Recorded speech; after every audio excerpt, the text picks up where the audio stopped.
En mer, je me sens hyper bien. Il y a un mélange de contemplation et en même temps de performance qui est hyper unique et que je retrouve que au large. Je pense que c'est cette interface entre nature, technologie, compétition qui est attirant, quoi.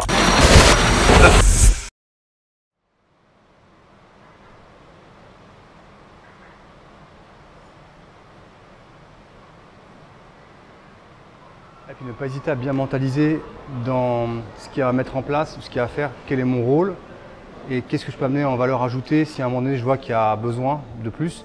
Et bien, comme vous fonctionnez comme ça, avoir votre plan d'action, bien se répéter ce qu'il y a à mettre en place pour après être capable d'être efficace. Pas avoir ce temps de retard de se dire je suis perdu, je ne sais plus quoi faire.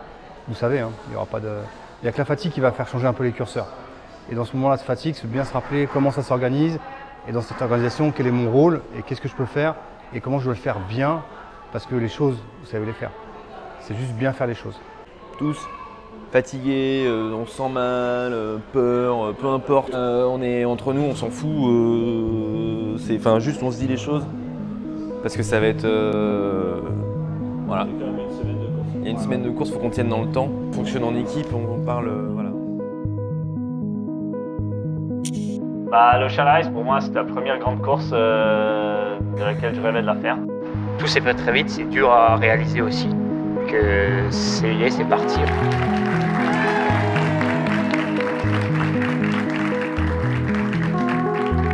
L'Ocean Race, c'est quand même quasiment que des légendes sur tous les bateaux. On est un peu impressionné et à la fois il y a vraiment cette envie de démontrer que on est à notre place.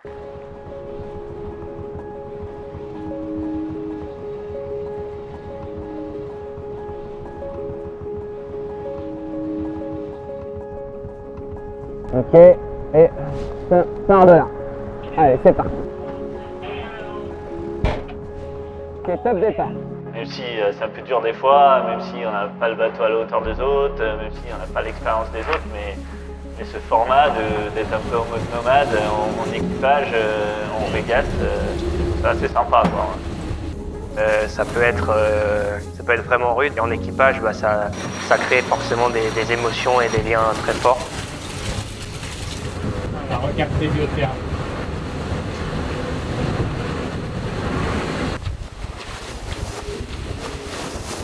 Alan, c'est avant tout c'est un pote que j'ai rencontré pour l'AMI en 2013. Moi, ça me fait plaisir d'apporter un peu mon côté des choses à ses projets quand il en a besoin. J'ai rencontré une personne qui était extrêmement bienveillante, il nous a fait confiance directe et il nous a donné les clés de son bateau tout de suite et ensuite il nous a partagé tout ce qu'il sait. J2, J3, si tu vas la laisser bloqué, elle se plante dedans et elle n'arrive pas à faire un été, deux étés. Il faut vraiment les lâcher. Quand il y a de l'air, ça passe. Si c'est mou,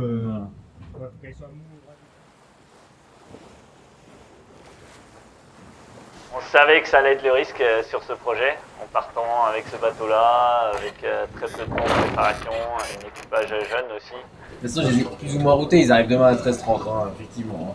Ah oui. ils nous arrivent après-demain. Ils sont à l'heure.